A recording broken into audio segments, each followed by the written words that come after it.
be telling you guys all the feminine hygiene tips that your mama forgot to tell you. If you're interested in how to smell fresh to death, sis, then keep on watching. The first part of the video is gonna be the actual products that I use, and the second part is gonna be tips and tricks that you did not know that you needed. Let's get into it. I actually feel like a teacher because I wrote so many notes on this topic because I was like, you know what, we gotta step up the YouTube game. As of lately, I've been using this Vagisil Odor Block Daily Intimate Wash. Helps stop odor before it starts. Triple odor protection, gentle on skin, tough on odor. This product creates more of a lather than the Summer's Eve one that I tried, and that's what I really like about it because certain feminine washes, they don't really get a lather. But I'm going to give you some other options if you are not a Vagisil fan or it's just not your vibe. This is just the Johnson's Head to Toe Wash and Shampoo. If this is safe on a baby, then it's safe down there. This is so gentle. Again, it does have a slight lather, which I love. And the good thing about this is it's super affordable, and I not only will use this down there, sometimes I'll also use this to always wash off the extra excess makeup off my face, so it's a done deal. Another product I love for down there, this is a Target brand, but it's basically a Dove knockoff, so whatever you can find, whether it's a CVS knockoff brand, Target, or just the actual Dove, this is just cheaper. This is the Sensitive Skin Body Wash compared to Dove Sensitive Wash, and I also love this Sensitive Wash by Dove in the bar soap, but I don't have that with me. This is even more sensitive than the original Dove soap, but that also works just as well for down there. But if you're super sensitive, then I would go with this. It's super affordable and it's big, so it's gonna last you a long time. Now I take a baby washcloth just because it's super small and super soft. If you've seen my hygiene routine, which you should definitely check it out because girl, I got the other tips and tricks on the rest of your body. But you know, if you've seen my other hygiene routine, that I don't like loofahs because they collect bacteria. But girl, the evidence, the proof is in the pudding. Bacteria, we are not trying to add extra bacteria that is not needed. And when you're working with this area, you do not want to be scrubbing so hard because that can mess up your pH balance. It can get very irritated, cause rashes, and I also wash twice. Yes, you heard me, not once, but twice. Why I do this?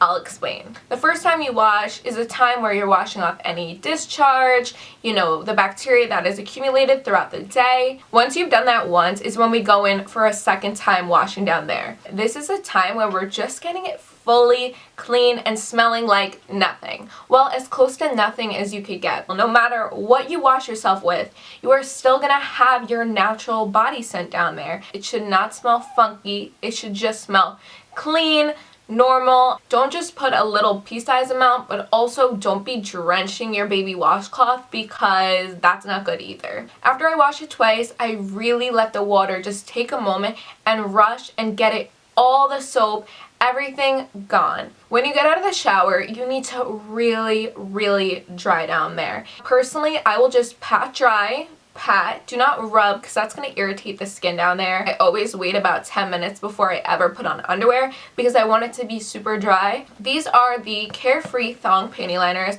I don't wear normal underwear ever, literally ever. I think it's uncomfortable, so I always just buy the thong ones. I use these on the usual, I mentioned them in my other video. These have the little sticky area on the side, so you peel it off and you can go like this to your underwear. The reason why I love that is because it stays in place, because I've used panty liners that don't have this on the side. It can tend to just slide all over the place and back and forth, but these are super comfortable, thin, wearable. I change these almost every time I go to the bathroom, and they're so cheap, so you don't feel bad about using so many of them. It keeps me super fresh all day, so I'm not sitting in my own discharge or sweat or whatever it may be. It's as if you've changed your underwear throughout the day. The only thing I'm not a huge fan of these is the fact that this part isn't covered, so bacteria can be getting on this, but it's the price you gotta pay to have these little flaps, girl. But if that bothers you, you can just get the other ones that don't have the flaps on the side.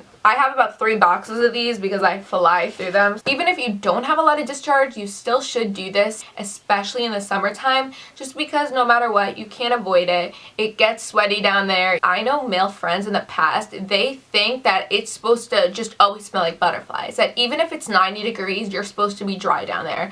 That is not how the human body works. It's normal to sweat down there. If it's a 90-degree day, it's not going to be cute down there. If your discharge is any other color but clear, if it's green, if it's milky, if it's brown, no. No, no, no, no, no. You need to go to your gynecologist because that's not good at all. Also, a reason why we have discharge is for lubrication. So when we want to procreate, it's easier for the event to happen. A woman's body, we naturally are just made to reproduce. That is how we're made. I mentioned this a little bit in my other videos, so I'm not going to go too far in depth. I always carry some form of baby wipes with me. You can get baby wipes from the dollar store. I love these Summer Eve's wipes. They're individually wrapped, so just open it up, use it, throw it in the bin in the bathroom.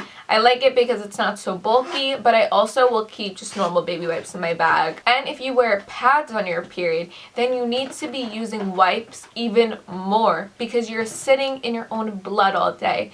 Me personally, I don't ever wear pads. It's easier to keep it fresh and clean down there by just using tampons, but I do use pads at nighttime. I want to get on the organic tampon wave just because it's something that's going inside you, and I've had toxic shock before.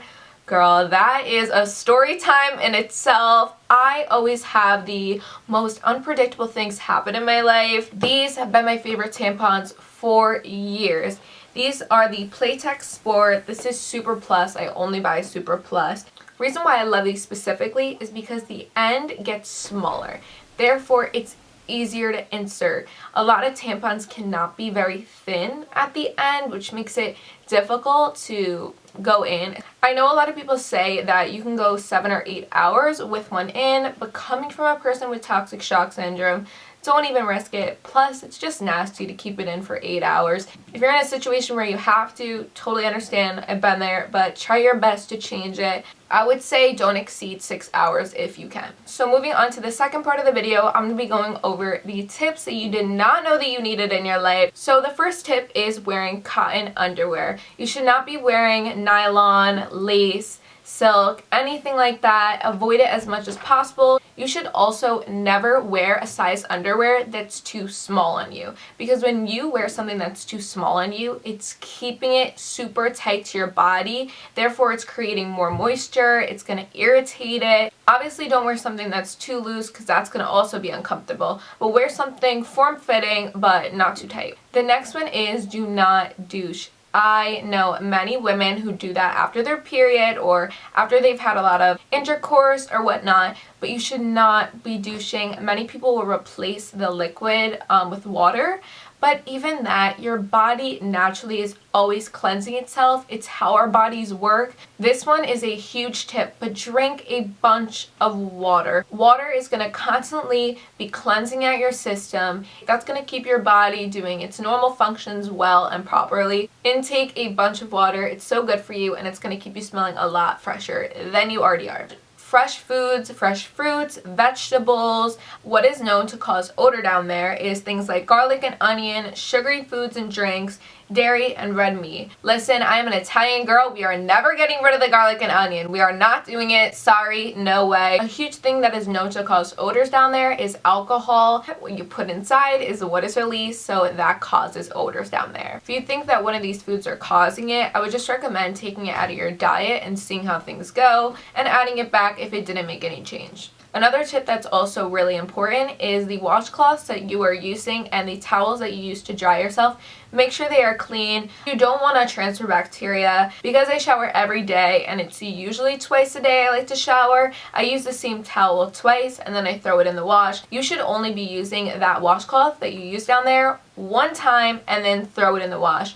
Do not keep that washcloth in the shower and go use it again. Even if you're showering twice in the same day, you should always then get another washcloth. Do not be putting flavored and scented things down there. It's so bad. It's going to cause infections, irritation. Do not be putting that down there. It's not good. Don't even go down that road. You don't want to deal with that. Now, this is something that people don't talk about a lot, but if you've done all of these steps and you've also seen your gynecologist and different things and you're still having irritation down there, check what laundry detergent that you are using. Some laundry detergents can cause irritation on not only down there, but also your skin. If you think that might be your issue, I would test out an unscented laundry detergent. I hope you guys enjoyed this video, and if you have any other video ideas, definitely leave it down below. God bless, and I will see you in my next one.